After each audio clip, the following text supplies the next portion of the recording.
as a man? What does it mean to you to be a man? I think it's first being accountable to yourself, and secondly, being accountable to other men that are able to hold you accountable. Welcome to Be a Safe Man podcast. My name is Jabu Zwane, and I'm your host for this podcast.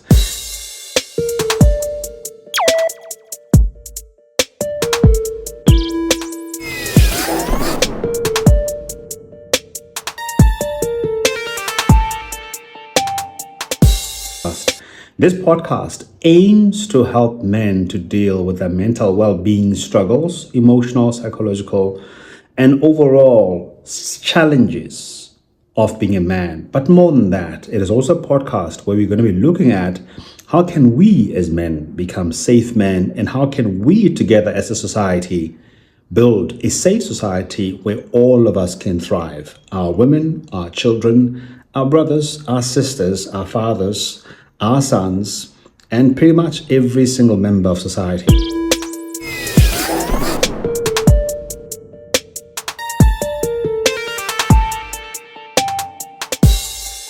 On this coming podcast, I am with a very good friend of mine, a man of incredible talents, the best-selling author in South Africa of a book called It's More Than Just Money. He's also been conducting multiple conferences throughout the country, throughout Southern Africa, talking about practical ways and tools of creating generational wealth and business skills so that you can succeed as an entrepreneur.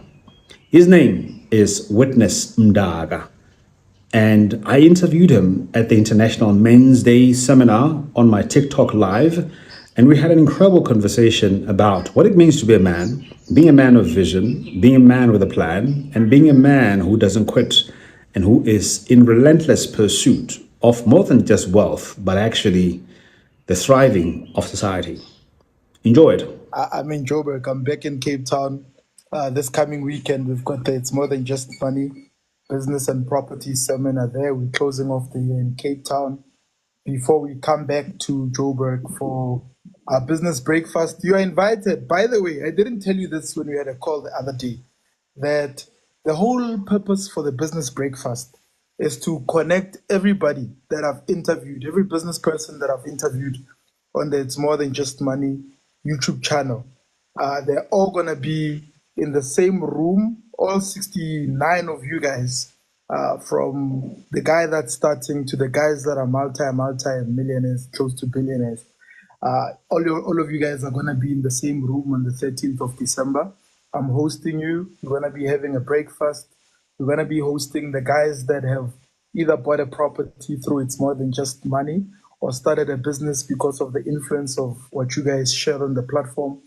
And we're going to be inviting the public to also join us on that day. So I'm looking forward to that.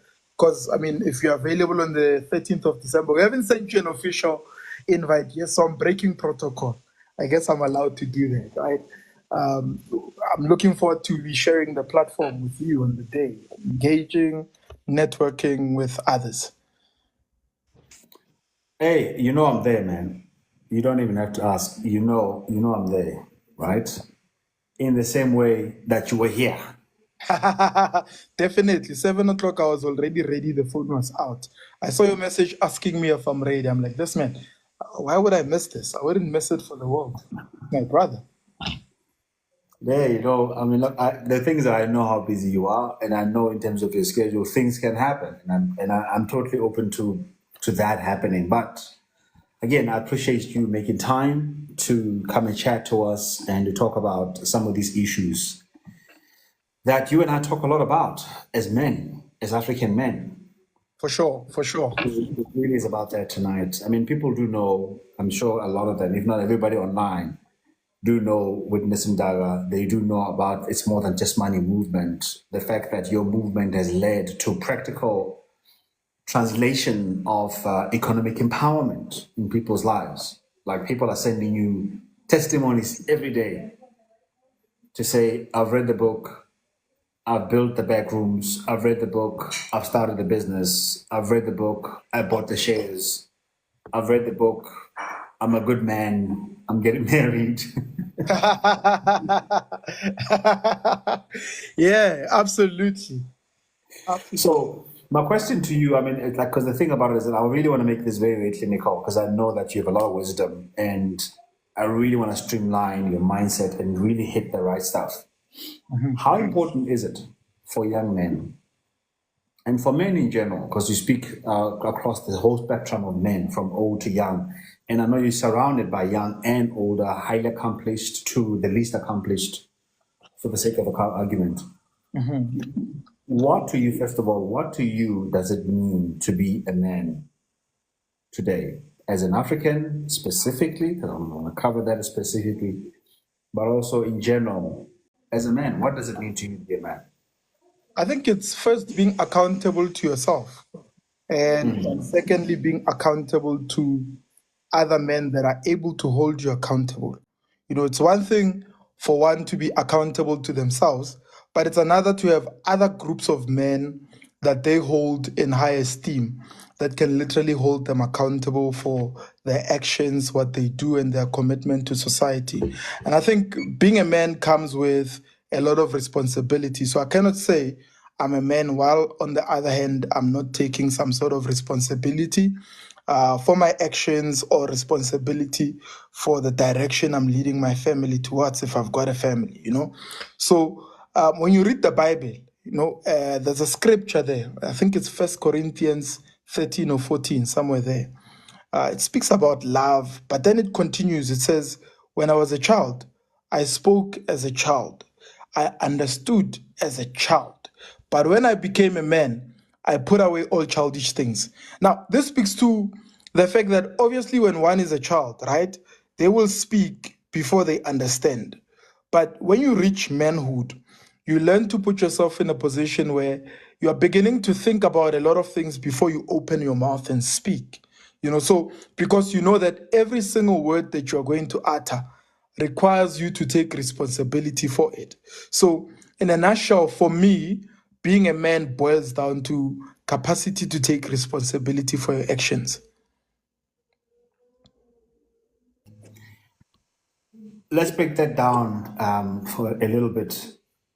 You really spoke about the issue of accountability and surrounding yourself with men. Do you have a specific category or criteria instead relating to how you select these men? You're a businessman, you are a father, you're a spiritual person. Yeah. I mean, and then of course you're also a very loving. You love your community. You Let me ask know, you a question. and sometimes with a whip, but you love them. Let me ask you a question, right? If if Yeah. if you needed marriage advice, would Elon Musk be the right person to ask? Ah, wow. Why not? He's the wealthiest man in the world. Because I mean, Why he hasn't wouldn't you really. need? I think he can tell me, give me advice in terms of what not to do. So that answers your question, because you know sometimes we assume that because somebody is well accomplished financially, it translates to other areas of their lives. So for me, choosing these men is choosing men that are competent in that specific area that I'm looking for growth in, right? So if I know for a fact that a man is leading his family well, according to how I see it, the man is committed in building his family and he's got a successful family life. For me, that's the guy I need to ask about raising a family, irrespective of how much money he has. But it becomes even worse if the guy is in business, which is where I am, and is able to lead a proper family. Because, I mean, if I go to counseling, right, and the guy is maybe a teacher, and he gives advice and says, you have to be home every day to eat dinner with your family at 6 o'clock or 7 o'clock. That advice will not apply to me. Look at what the time is. It's already 7 o'clock. I'm still in the office. Right. So, meaning by that metric, I would have failed. He's not the right person for me to ask. The person that I need to be asking is the guy that has made his family and marriage life work and he's got a similar schedule to mine. So, I'm very particular in terms of how to choose these particular men. And when you look at, let's say, financial success, of course, Elon is the best person to ask. You know, it's the best person to ask about work ethic, commitment, overcoming failure, having resilience, working and having entrepreneurial zeal. He's the right person to ask. And then within the community where we are, you look at other men that are doing well in their spiritual life. You can tell that this guy has built a proper relationship with God. He's a solid man. Challenges do not phase him. That's the right person to ask. So you've got to learn to categorize every area of your life and say, what is it that I need to do in this specific area, and who's the right person for me to get involved or for me to go to for advice for this specific area. You know, being a man doesn't happen by working in silos. It's about finding the right kind of men for us to engage in so that these people can help us develop.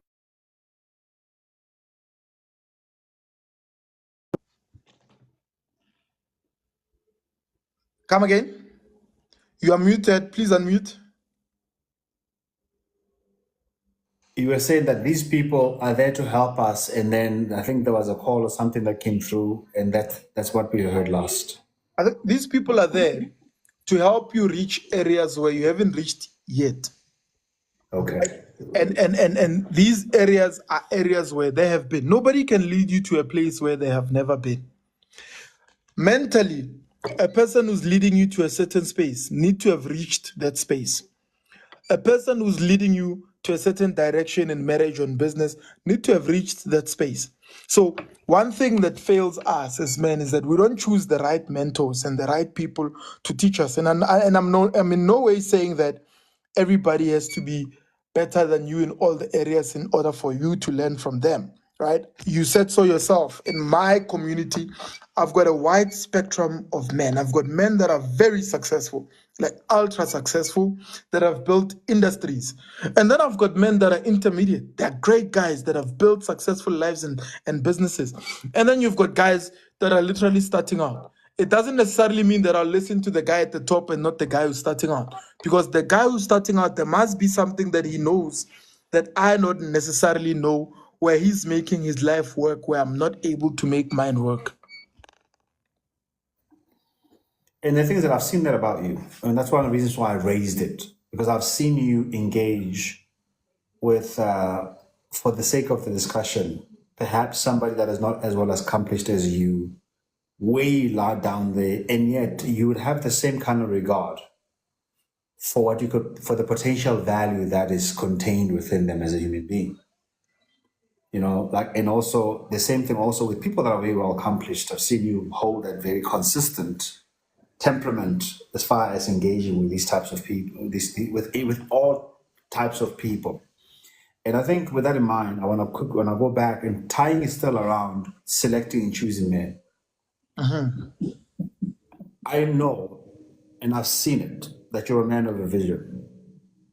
You put visions out, and then you work towards them. And by the way, congratulations, you're under 30,000 subscribers. On YouTube, it's not an easy thing. You've done it. And then every Especially single for time you hit technical a goal, and then conversations you like hit ours. it. Yeah, but you've done it though, every single time. Yeah, well, thank you. Thank you very much. You know, I'm quite happy to see conversations like the ones we have actually growing a community, because I feel like we need that as a society, especially Black people. Now, we've got people that we regard as successful in the Black community. However, I attended the Jewish Achievers Awards on Saturday. I was invited there by the chairman of the awards and the chairman of the Jewish Report. And I was sitting at the front as a guest. And I think he just wanted me to be in that atmosphere and experience that. I walked out of that room thinking Black people don't have money. They don't. Like, whatever Black person you think that is successful, they're not. They haven't reached, and I'm talking about Black people in South Africa, right? All these people that are in the forefront, all of us, we are hustling. And those people have got serious money. You can tell by the businesses that they own that, you know what, actually, we've got a lot of work to do in the Black community. Especially now translating it to what we are talking about, men in the Black community. You know, so nowadays Utwara 100 million, Utwara 10 million. We must see. It will be Gucci, Gucci, Gucci, alcohol, champagne, everything. We must know that you've arrived. And I was sitting there observing these ultra successful Jewish men. Some amongst those that group were billionaires, known billionaires. But the kind of humility in which they operate, the kind of vision in which they operate. Now, the other day, I was sitting with the chairman of the Jewish Report, and he tells me a story of Nati Cash. Nati Cash is one of South Africa and Israel's billionaires. And he says, Witness, Nati bought the Perth airport. Now, Jabu airport, Mtakon. And while I was sitting down with him, he says to me, he's got a 50-year plan on how to develop the airport and the surrounding areas. Now, that guy was 80 years old when he bought the airport, but he had a 50-year plan on how to develop. Now, obviously, he's not going to be there in 50 years' time, but listen to how visionary the person is.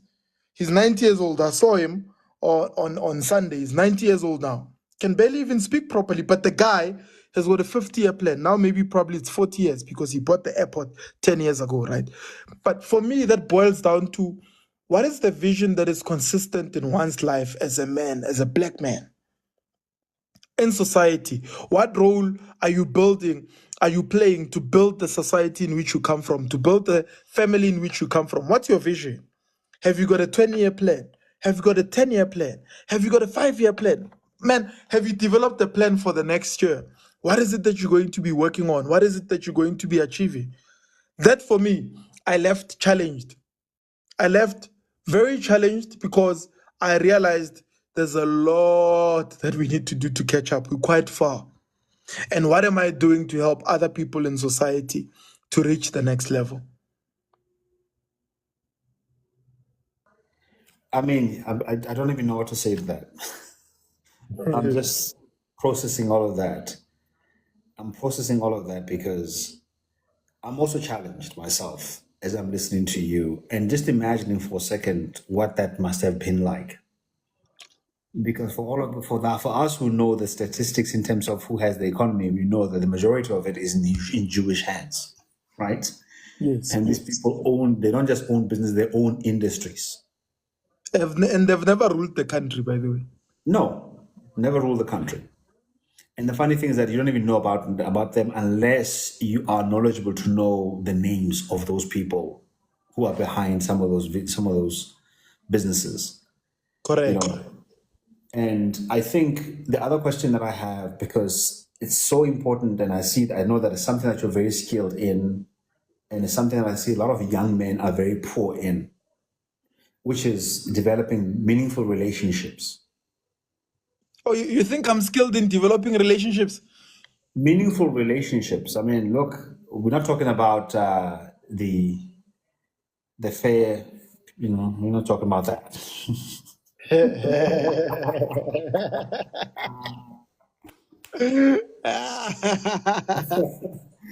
But I'm talking about meaningful relationships that are related and aligned to your vision. Because you're a visionary. You're a visionary and also a man of action.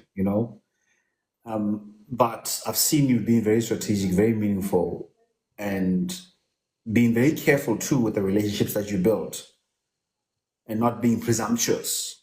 Because I think there's a lot of that in our community as Black people, that once the relationship reaches a certain level of familiarity, there's a lot of presumption that comes into play, which starts to erode the value of the relationship and also even, I would say, the order of the relationship, which I believe sometimes is needed if you're gonna be if it's gonna be meaningful and long term and be able to sustain over a period of time. So do you personally have a strategy in terms of how do you build a meaningful relationship? Do you ever think about it, sit down and say, well, I don't want to be this, I want to be this way, I want to talk this way, I want to talk that way? Let me tell you my philosophy.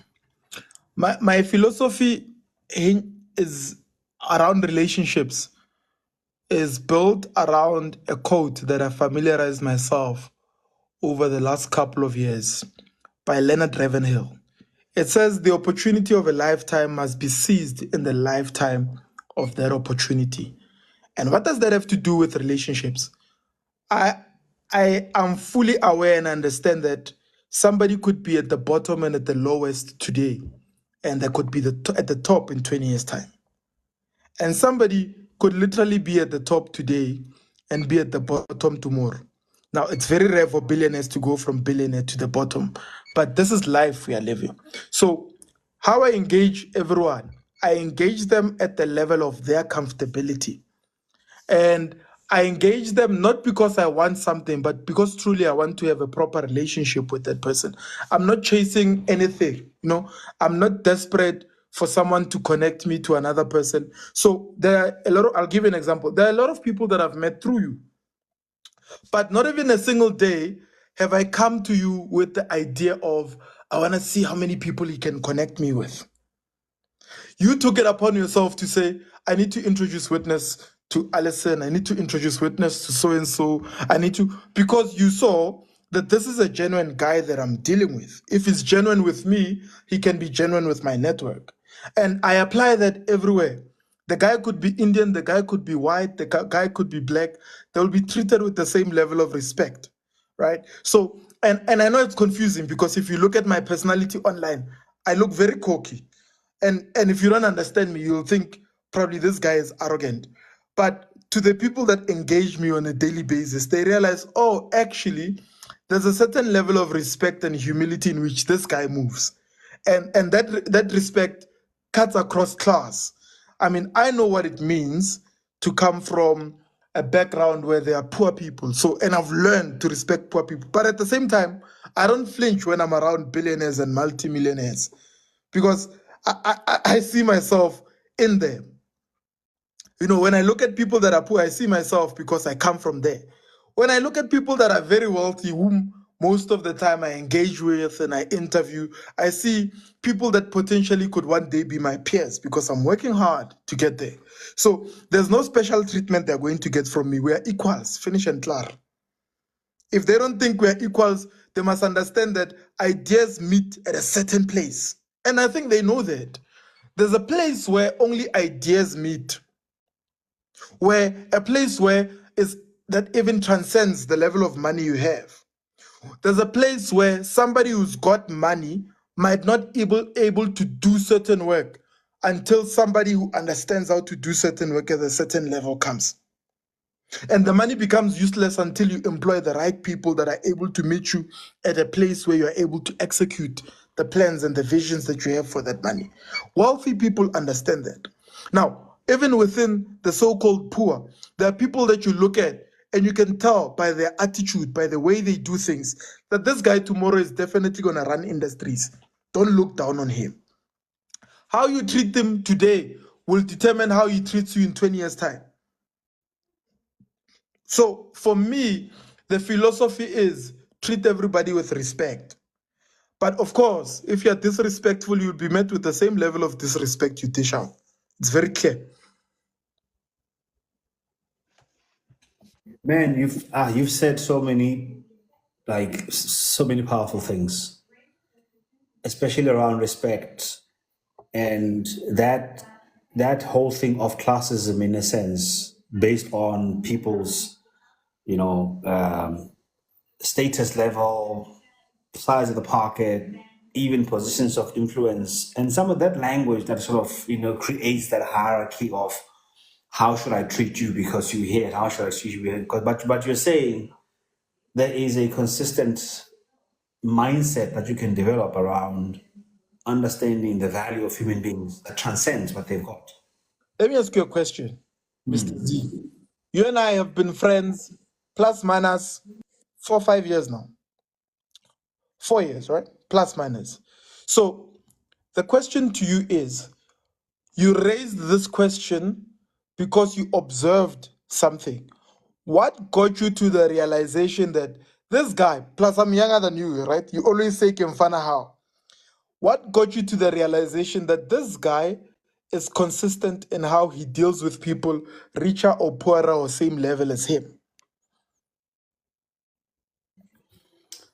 I think a big part of it is because I am like that and I have that mindset. And I'm drawn to people who are like that. I'm super sensitive to classists. I believe I'm allergic. I believe that I can smell the energy and the aura of people who trust people because I grew up being on the receiving end of that system of classicism Sure. and of being misunderstood to be something that people said I am not, like being told all the time growing up, you're not this, you're not this, you're not this, you're not this, you're not this. And by not being Mosotho enough, by not being Mzulu enough, by not being light skinned enough, by not being handsome enough, by not being rich enough, all of those factors, I believe that I develop, perhaps through trauma, a hypersensitivity to classism, and I'm drawn to energy. I'm drawn not only also to words, but I'm drawn to action. And my observation with you was that, yeah, this guy, he's exactly like I've seen you talking to that Jewish, highly successful person, and I've been in spaces where we're chatting to a car guard with you. We've been in spaces where you're talking to the person that is helping at a venue at an event, and it's consistent. And I'm also seeing in terms of how you're interviewing the people on your podcast. It's very consistent. You talk to them the same way. It doesn't matter whether they're black, whether they're white.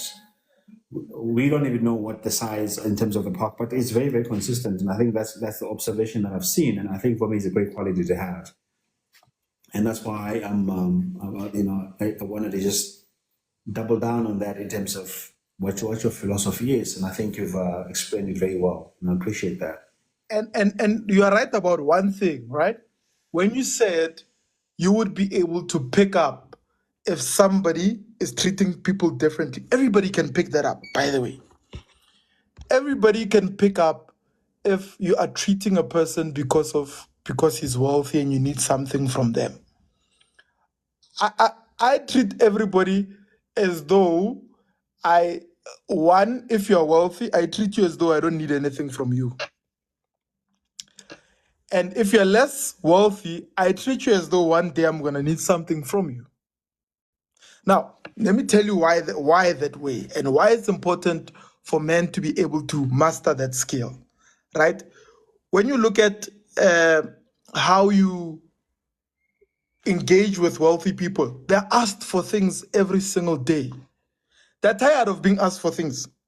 They're tired as being treated as a lottery or an ATM. So literally when they find somebody who treats them like a human being as an equal, they find it refreshing that why this guy came into my office and asked for nothing. There's something very interesting about this because everybody that comes here wants something from me. And then you look at when you treat people that are lesser than you, without using the word in its exact context, right?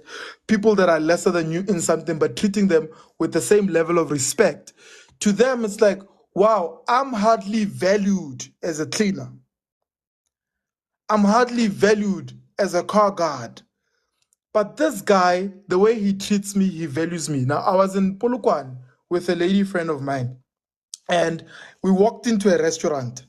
And as I was walking in, the guys came rushing towards me and they were greeting me.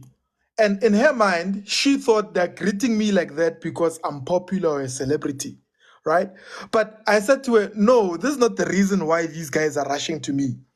They remember me from the last time I was in Polokwane because of how I engage everybody. You've seen how you've been in restaurants with me. They will come and even hug me and say, it's good to see you. And you always ask, why aren't you hugging me? Is it because you don't know me?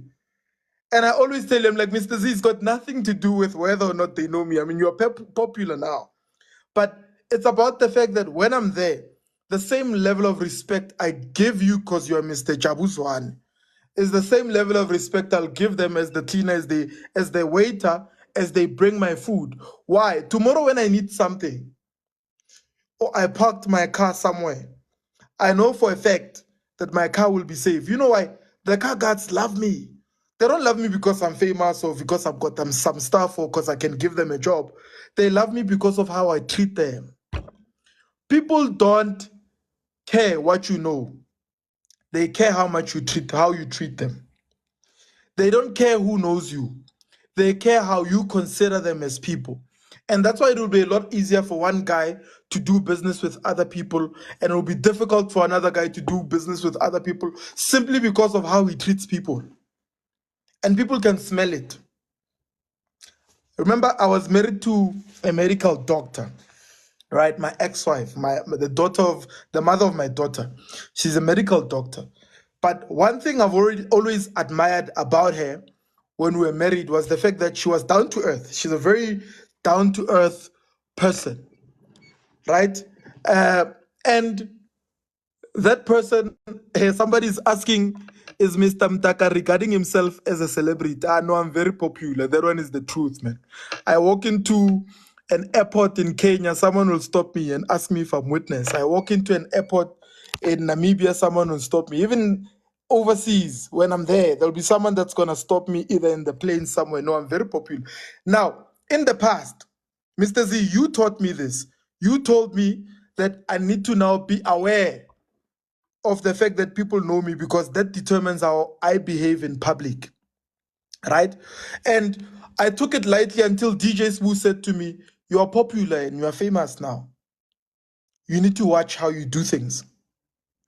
Now, going back to treating people properly, it always determines how those people regard you as an individual and as a person.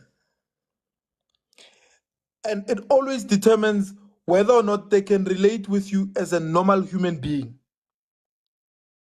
A normal human being. When last were you treated as a normal human being, where people can genuinely hug you and say, brother, it's good to see you?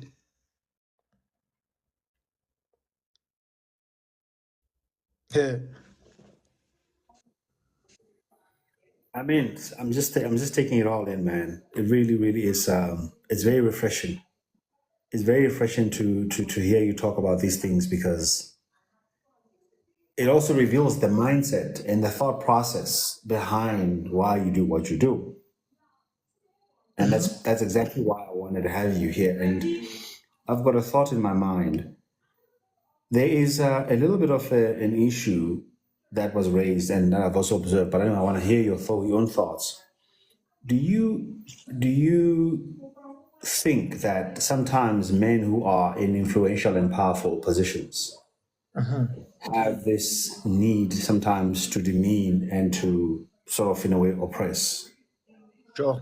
You So, know, and have you experienced that in cases where maybe somebody doesn't know you, and how do you handle that? Because there are a lot of young people that become very afraid in a way to approach or just withdraw because they don't want to obviously experience the that insult and that shaming, especially in public settings, to their own detriment, where they're unable to show up authentically for themselves, and which kind of limits, of course, the competence and all of that. But how do you handle in a situation where somebody just decides, you know what, I'm going to show him that he's lesser than me yeah, as a man, as a man.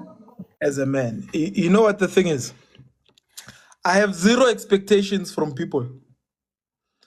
And here's what I mean by that. I don't expect anything from anyone. I don't expect you to treat me and regard me as a higher person. I don't expect anything. I'm content and whole with who I am. I've done the internal work, right? And when I approach somebody, I know there's a possibility they're gonna say no, or there's a possibility they might even shrug or ignore me. And my mind is prepared about that. And I know there are people that haven't worked on themselves enough.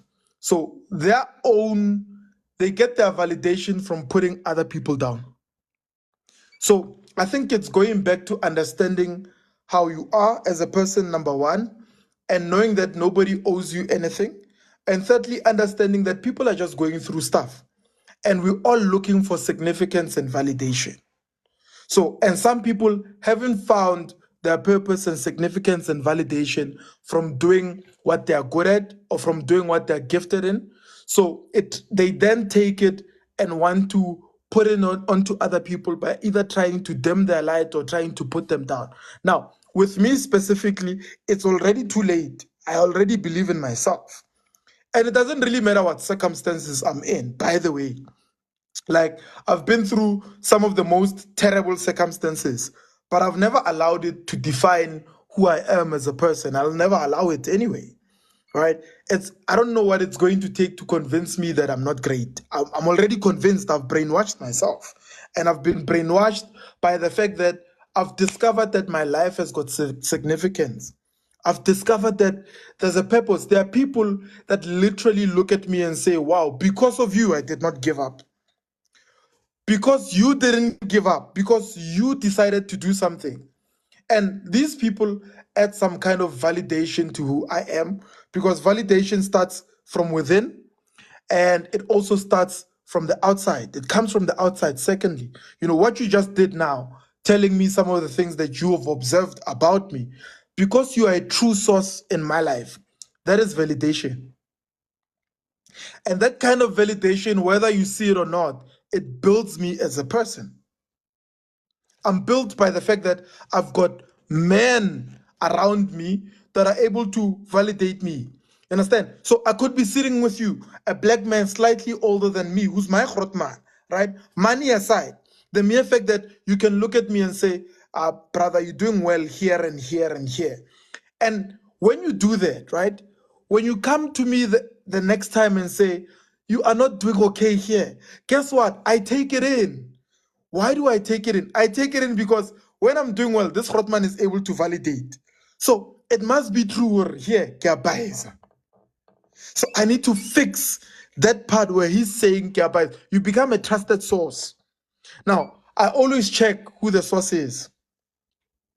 Now, if you've never validated me, I'll never give you a space in my life to criticize me. Never. You are not that important. Never. You'll never criticize me if you've never validated me. Never. You're not allowed. Nobody's ever allowed to criticize something they've never validated. Sit down, brother. I've got people that have built me as a person that have the space to criticize me where I go wrong. Man, that line, witness that line when you're saying, I never give you permission to criticize me if you've never validated me. I mean, that's like it's a very different mindset. Let's talk about confidence, especially on that particular level, because there is this fear, especially in South Africa.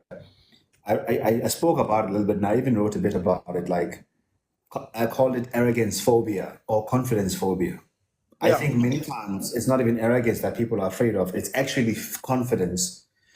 Because the moment that they believe in themselves, there's a certain level of accountability and a certain standard that they have to raise themselves up to.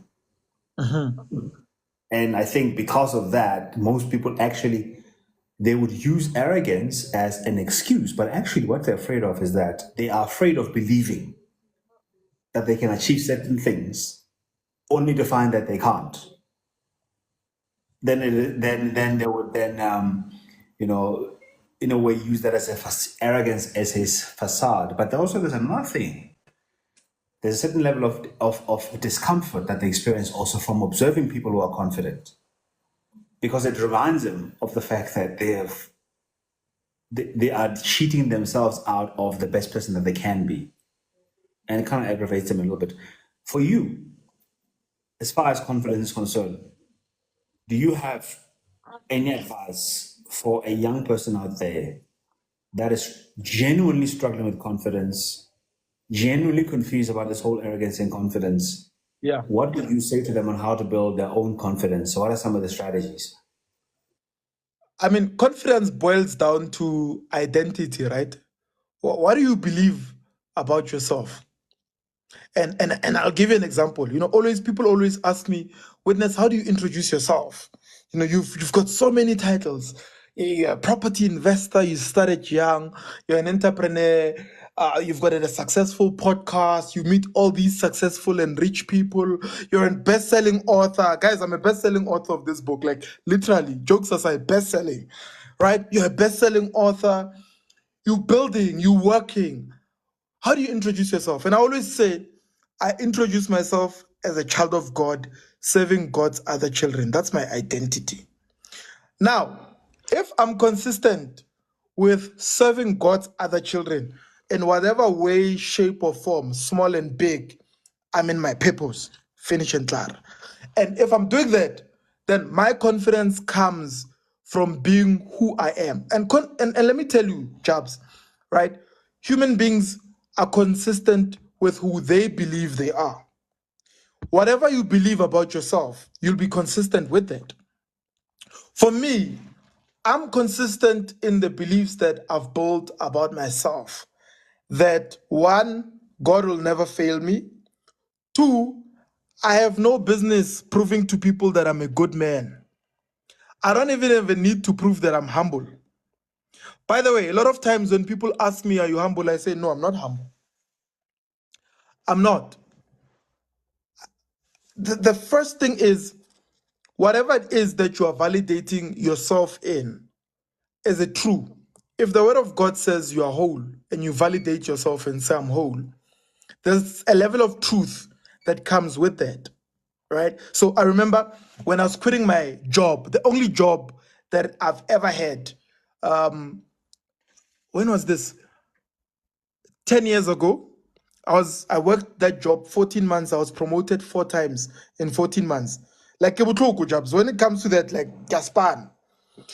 So 10 years ago, 2014, I worked this job and I get an unction to quit the job. As I get this unction, I didn't know whether or not I should quit because I didn't really have a solid plan, right? My mother was in hospital, bedridden. She had been in hospital for like 4 months. She was in hospital for 8 months before she died. She couldn't speak, she couldn't move, she couldn't eat by herself. She was bedridden. I was a young guy, 23, 24, and at that time, I felt that my confidence came from believing what God said about me. Then I read the scripture, Psalm 1, from verse 1 to 3. Says, blessed is a man who walks not in the counsel of the ungodly, but his delight, or sits in the seat of the scoffers. But his delight is in the law of the Lord, and he meditates on it day and night. He shall be like a tree that's planted by the rivers of water, whose leaf shall not wither, and whatever he does, he shall prosper. Can you see how I've meditated and crammed that scripture? There's no Bible in front of me, by the way. I just decided this is my life scripture. And my identity around that is that whatever I do, I will prosper because scripture says so. Now, some people can believe scripture, some might not. I believe scripture. When I read it, I identify it with myself because the Bible can both be spiritual and practical.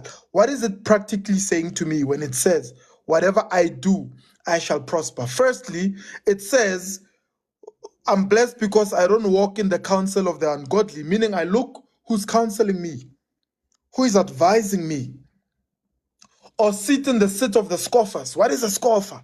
A guy who sits around looking at other people saying, I'm a motivational speaker. Look at these guys. Brother, these guys that are pushing for other people to prosper are doing something. What are you doing except scoffing? Now, I choose. I don't want people around me that are talking about other people. I don't want other people around me that are counseling me in the wrong way. Right? So, and then I say to myself, if I'm doing it, it's going to prosper. Now, when I quit the job and the Bible said to me, whatever he does, I'm like a tree, I'm planted by the rivers of water.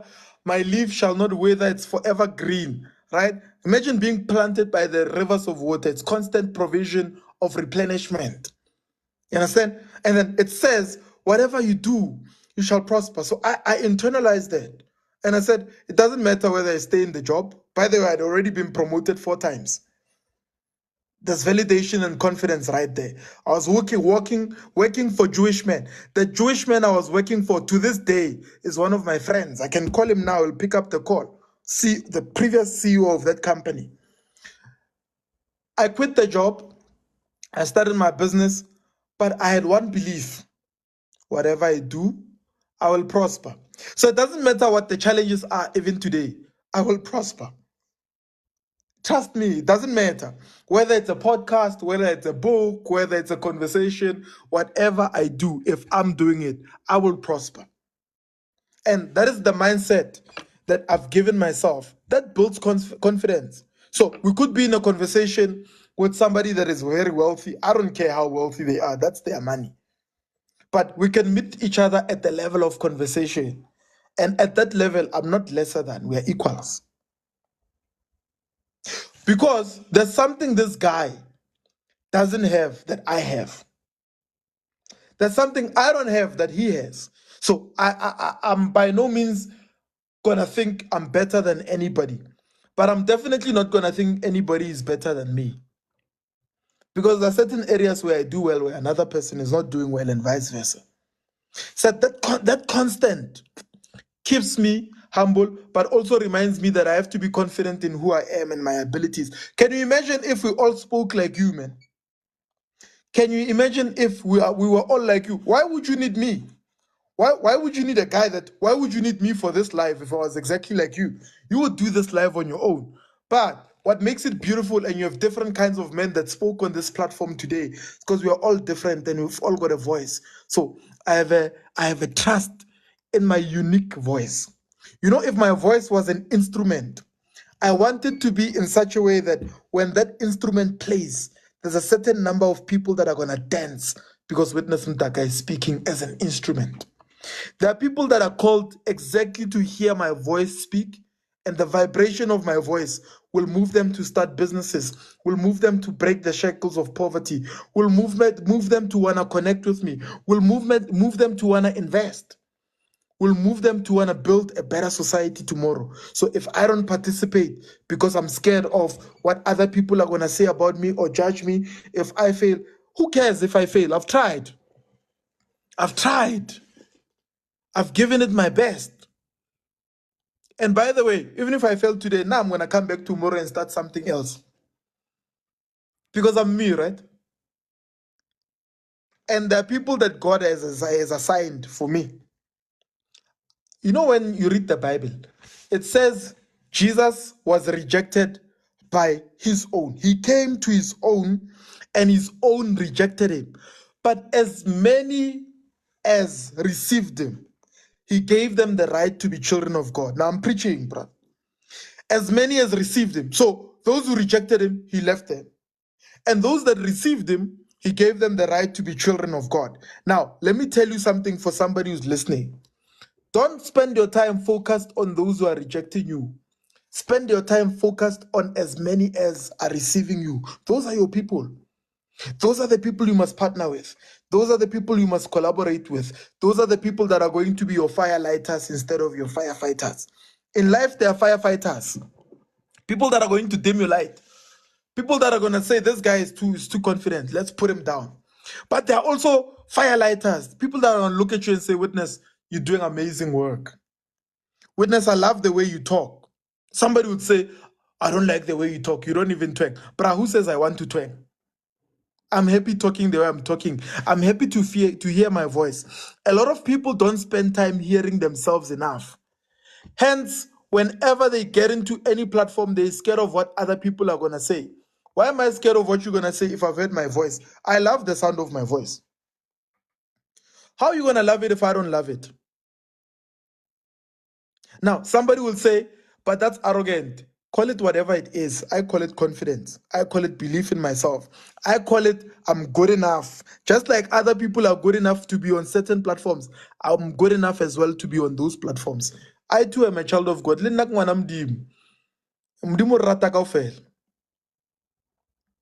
And as a man, it's important because that confidence boils down to your children, boils down to the people around you. When you read the Bible, it says David was in Ziklag. And in Ziklag, they lost everything. The men that he was with were dejected, discouraged. They even talked of stoning David. And as they were talking of stoning him, the Bible says David inquired of the Lord and asked him, Lord, the Philistines have come and taken everything from us. Shall we pursue them? And will we recover all? As they pursued, their confidence grew. Why? Because the men they were with was willing to pursue. Now, when he killed Goliath, the same David, right? Now we're talking about being a man and being courageous and being willing to go out to the battlefield. and chase your enemies, whatever your enemies are, right? When he got to the battlefield, it says the army of Israel, including King Saul, were afraid of Goliath. And Goliath was saying, give me one man that can fight me. When David came and killed Goliath, the Bible says the army of Israel got courageous and they started to pursue the Philistines. Where did they get the courage from? They got the courage from seeing one man who decided to approach the giant and kill it. And because of that, all those men were encouraged to also kill their giants. So the biggest question to you will always be, do you have giant slayers around you? And they're allowing you to have the confidence to chase your own giants in your life and slaughter them.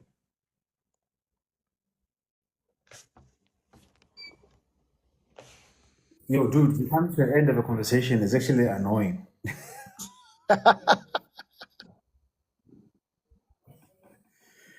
Because I'm just listening. I'm not even like, I'm just, yeah, man. Look, I know you're Christian, and I know that we're both Christians, but I'm incredibly moved by just your deep connection to the word and how it translates into such practicality. And I don't look like a guy who knows the word online, do I? I mean, I think it plays, I think at the end of the day, the word does translate into a lot of how you operate. And knowing you, I know you very well. And I know that you don't have to quote scriptures, but it is very refreshing to hear you just really make it so plain and so simple. And I'm loving that. And I'm really, really enjoying that. And everybody's just going there. They're revived. They are incredibly moved.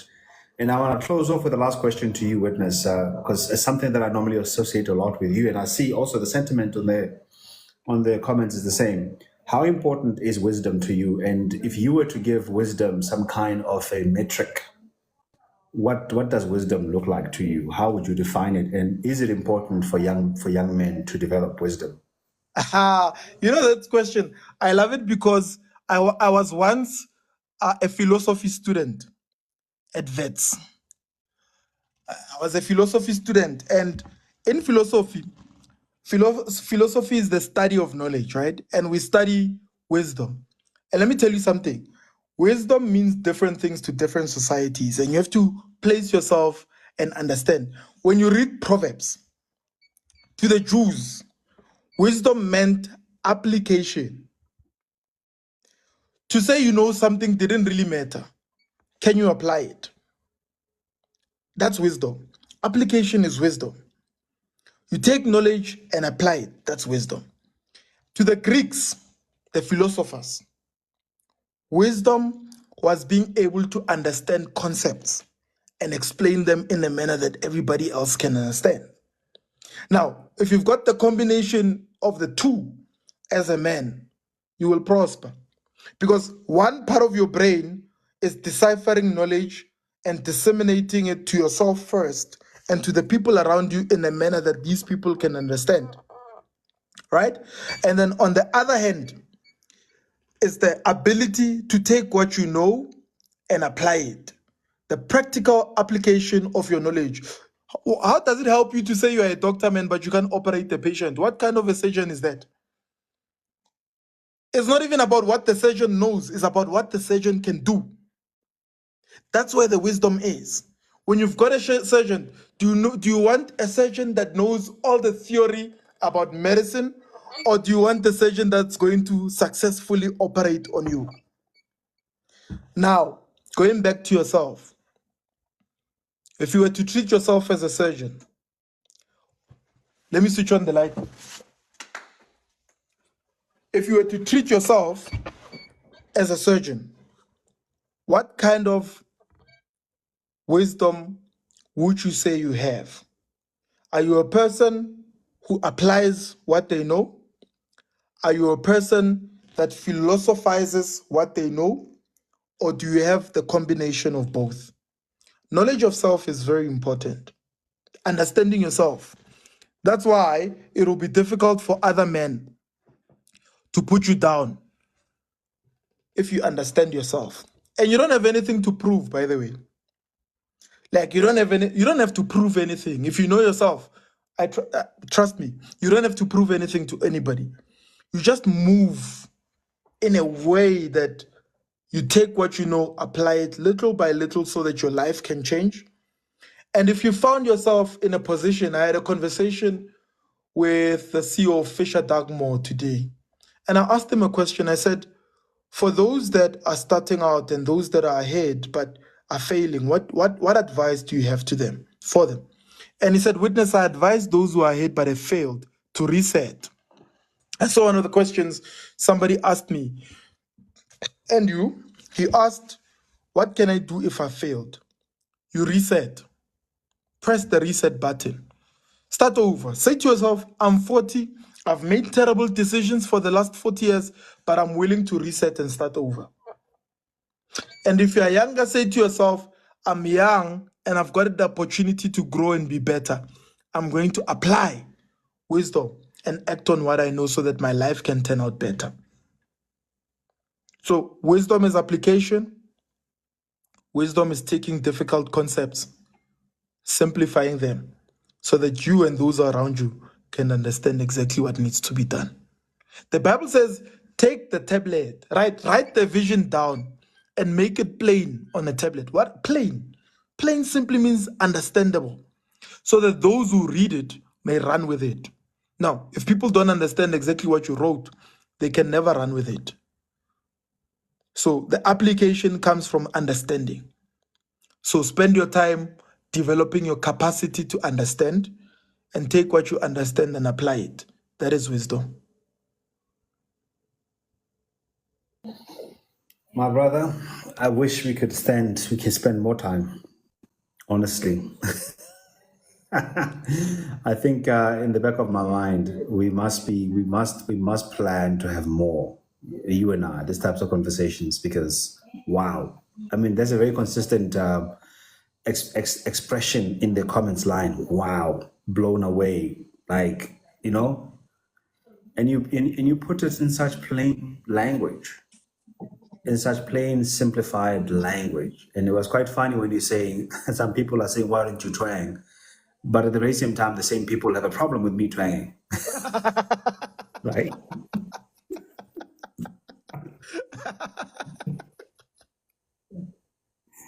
It's like, make your pick. That is so true. What is it? Scoffer. I love the way you describe the whole scoffing thing. Like it's such a, I mean, I'm a student of the word, but I've never really heard somebody make it that simple. Like Yeah. scoffers, they are really just, it's a spirit. It's a demonic spirit. If that needs Brother Enigma to come and condemn it. uJesu athi akathandi amaskofu yekele leyo nto But you know what? Scoffers will do what they do best. They'll scoff at anything, right? You twang, they scoff. You don't twang, they scoff. They're just looking for something. Yeah. No, man, look, I mean, it's been incredible. You've shared so much from the depth of your heart, from me so genuine. I want to thank you for honoring the invitation. I want to thank you for being so generous with your knowledge, with your experience, and just really for serving our country. I honestly believe that you are a treasure. You are a treasure to our country, you're a treasure to our continent. And I, for one, continue to enjoy just watching you living Mr. Z, let me interrupt unapologetically. you, man. Listen to this. Witness, because of you, I'm on my second investment property. Thank you so much. Lee, the makeup artist. Marawi King. Sure. Bro, you're a treasure, man. You honestly are a treasure. I was even thinking to myself, you know what? From next year, I want to actually create awards that are proper, that you're gonna give people based on what they've done, not because of they bought a place in some, an award system. These awards these days, people pay money for them. And then the person's gonna come in and say, I'm a man of this, I've won this, I've won that, but you pay money for that. And for me, it's like there are people like you in the world who don't look, I know you're never looking for any praise, although you appreciate it, you're not gonna look down on any praise, you're not looking for validation, although you appreciate it, you're not looking for encouragement. You're gonna do what you're gonna do, regardless who says yes and who doesn't. And that's one of the things I really appreciate. And I wanna say, continue being the man that you are. continue representing as well as, Abantu, Bantundu, ne? What do you say? Abantu abantsundu. Is it Ntundu? Abantu Bantundu. And but also as a child of God, representing us in the kingdom. I appreciate you. And as I always say every time we part, I love you, man. I really I do. love you too, brother. Effortlessly, I Yeah, love you too, my brother. yeah, man. And I So much appreciate you as appreciated. well. We do have our next guest ready to jump on quickly, parting words, and then we're gonna have Stay come and join us. Parting words, you take who you are wherever you go. So build a proper relationship with yourself.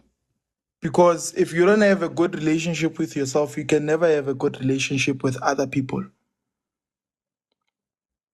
So work on yourself. Work on yourself. As a man, as a woman, as somebody who's working on stuff, before you work on stuff, work on yourself. You know, everything that you are, your vocation, your skill, your knowledge, will determine the other byproduct that comes because of that. With the money, the recognition, all of that comes to you because of who you are. So if you haven't worked on you, you can never ever be closer to your purpose and your vision. So work on yourself. If you must read, read. If you must learn, learn. If you must develop yourself, develop yourself. If you must work on your health and go to gym, do it. Look how good you are in your 40s, man, Mr. Z. There are guys in their 20s that don't even look like you. Work on yourself. You know, you want 1,000,000, but you think like 1,000 year. Your capacity. You know, somebody reminded me and said, in your book, Witness, you said that the guy who has 15 million rands is not a millionaire. Because it's not the money that makes you a millionaire, it's the mindset. What sort of mindset did you build into acquiring that money? How do you see yourself? What's your worldview? If we were to take away the 15 million rand from the guy who picked it up or won it or inherited it, chances are they might never be able to recover and get it back because their context, their blueprint does not allow them to reach that. But somebody who's built that already has a blueprint on how it's done. They are that person. They are that thing. Doesn't matter what you give or take from them. They've got a financial thermostat. The manner in which they do things, it's a thermostat. It's been set. Right? Somebody's asking what's the name of your book. It's more than just money. It's more than just money is the name of my book. And yeah, I think I must give Mr. Z the opportunity to let the other guest in. And I must rush home and be a good dad and tuck my baby into bed. Man, I admire you so much. I speak a lot about you because I really love the authenticity and your genuine heart, you know, and that you're not curated at all. You're one of the most uncurated human beings that I know, and I love that about you. And it's one of the things that I admire, and that challenges me because in a lot of spaces I can be quite curated, but again, that's my authentic person. I like being curated in certain spaces, but I also like the flexibility with which then you lead your life because you are uncurated, and I love that about you. So continue being you, man. Continue inspiring us. Continue doing great things. We'll continue to, clap, encourage, and we're just very privileged. I know I'm very privileged by association to even have you say, call me a brother. So Yeah. lots of love. We'll chat again. I'll see you soon. Let's meet before the breakfast. Anyway, you owe me a breakfast anyway. Aren't we supposed to meet The tomorrow? last time I paid. The last time I paid, Baba. Yeah. Tell you what, let's jump on a call tomorrow and set it up. Definitely look forward to engaging with you. You know, it's always great. Yeah, the week is short, but thank you, brother. And I really do love you. And yeah, keep winning. Keep winning. Thanks, man. Appreciate it. You too. Adios. Cheers.